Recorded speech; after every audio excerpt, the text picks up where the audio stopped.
Ahora resulta que en México a nadie le preocupa la llegada de Donald Trump a la Casa Blanca, ni a la presidenta Sheinbaum, ni al canciller de la Fuente, ni al secretario Ebrard, ni al empresario Carlos Slim, ni siquiera al Partido Verde, aliado de Morena. Todos dicen que no hay problema. Trump no ha parado de decir que se va a ir contra México, que el primer día de su gobierno va a cerrar la frontera, va a iniciar una deportación masiva de migrantes. Ha amenazado con ponernos aranceles, con hacer operaciones militares en nuestro territorio, con buscar una renegociación feroz del TEMEC. En su gabinete hay una alineación de funcionarios antimexicanos. El dólar ya anda en 20.50, pero aquí todos dicen que no hay problema. A todas y todos los mexicanos no hay ningún motivo de preocupación. A nuestros paisanos y paisanas, a sus familiares que están aquí, a las empresarias y a los empresarios mexicanos, no hay motivo ninguno de preocupación. Pues esto dicen en México, pero vean lo que están diciendo en Estados Unidos. Tom Homan, a quien Donald Trump nombró zar para la frontera, ayer estuvo en entrevista en el podcast del hijo de Trump, ¿sí? Del hijo mayor de Donald Trump, que es Donald Trump Jr. Y en ese podcast Homan reveló que el próximo presidente de Estados Unidos planea designar como terroristas a los cárteles del narco en México por la cantidad de estadounidenses que han muerto a causa de las drogas con el fentanilo. Incluso habló de la corrupción que hay en el gobierno de México y en el ejército de México. Pero además están los temas de seguridad, de narcotráfico, de drogas y desde luego migración. Trump ha amenazado con mandar soldados a México para combatir a los cárteles. Ha amenazado con cerrar la frontera el día 1 del gobierno. Cerrar la frontera con México, ¿se imagina? Y ha amenazado con deportar de golpe a millones de migrantes sin documentos. Déjeme abordo sobre este escenario que tiene que ver con Donald Trump.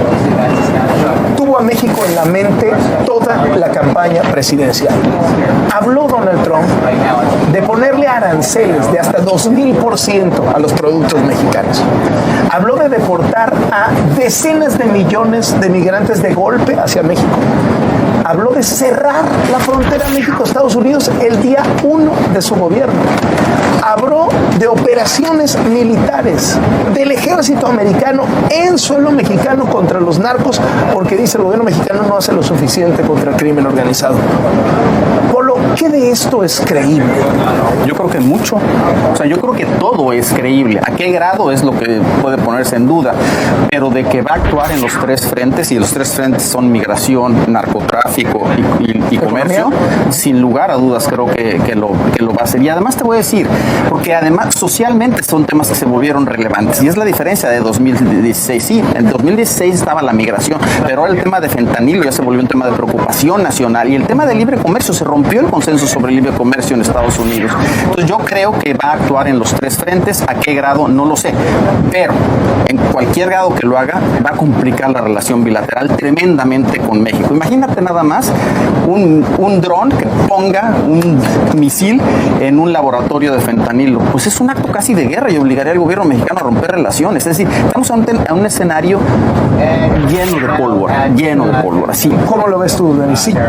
Es un peligro para México y colocará al gobierno de Claudia Sheinbaum en una postura de enorme vulnerabilidad, porque el Trump que regresa es un Trump recargado, un Trump con menos constricciones, un Trump que si en el 2016 estaba rodeado de personas que contenían sus peores impulsos, y todos los libros escritos por sus ex asesores, su secretario de Defensa, su secretario de Estado, su procurador, hablan de cómo le quitaban papeles o trataban de diluir una decisión para que no la llevara a cabo.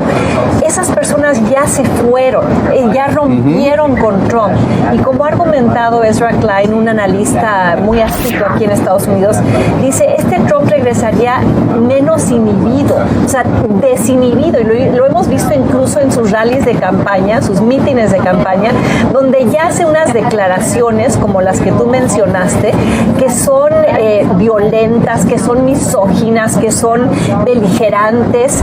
Y yo sí creo, como decía el New York Times cuando la semana pasada salió a apoyar la candidatura de Harris, la editorial institucional del periódico decía, hay que creerle a Trump, hay que creer que va a tratar de hacer estas cosas y que va a tener más elementos y más apoyo para hacerlo que la situación en la que se encontraba en el 2016. Déjame añadir una cosa, fíjate que mucha gente de México te pregunta, pero es pura, o más bien te dice, es pura palabrería, al final de cuentas no va a ser nada de eso. Yo digo, no, si hay que creerle, sin duda hay que creerle. Mira, si Jeff Bezos le creyó, y si esos magnates multimillonarios de Estados Unidos están aliando con él es porque le temen, porque le creen. Entonces yo creo que hay que creerle y actuar en consecuencia. A ver, la postura del gobierno mexicano, Polo, tanto en la recta final de López Obrador como en lo que va del gobierno de Claudia Sheinbaum, cada que les preguntaban, ya sea el expresidente o la presidenta ahora en las mañaneras, su respuesta era siempre en el sentido de decir, no, a ver, esto es la palabrería de la campaña, esto es parte de las mentiras que se dicen, están exagerando, están en campaña, ya cuando pasen las cosas se van a sentar. ¿Qué piensas de esta Mira, también mucha gente decía eso de López Obrador cuando llegó al poder, que no iba a ser tan radical, que de la propia Claudia Sheinbaum, y llevamos un mes y resulta que sí hay que creerles. Entonces yo creo que este tipo de figuras políticas en general, pero este tipo de figuras políticas hay que creerles y hay que empezar a construir a partir de eso, no de no creerles y minimizar el riesgo. Y yo creo que en la medida en la que Claudia Sheinbaum minimice el riesgo y no haya hecho un mapeo de lo que aquello a lo que se va a enfrentar. Por ejemplo, en las memorias de William Barr, el ex procurador de Trump, él decía que nunca había visto a un político capitular con mayor velocidad que como lo hizo Marcelo Ebrard cuando Trump lo enfrentó con aumentar los aranceles y a cambio México militarizó la frontera, llevó lo presumen cada mitin, ¿no? Dicen, ¿sí? Nunca he visto a nadie doblarse así, ¿no? Exactamente. Y si Claudia Sheinbaum cree que con eso va a contener los peores impulsos de Trump, pues ¿qué tanto va a tener que ceder? Ya cedimos en cuanto a que aceptamos crear una crisis humanitaria en nuestro país, volvernos el policía fronterizo, el muro de facto para complacer a Trump cuando tenía menos poder. Ahora que va a tener más poder y menos contenciones y que hizo de este tema el tema central de su campaña, yo sí veo un Trump haciendo lo que le asesora a Stephen Miller, que es uno de sus asesores más radicales, que van a construir campos como de concentración para los migrantes, que van a ser redadas para deportar, aunque sea no sean 10 millones, pero 1 millón de personas. No. Pero es que además ese es un punto central.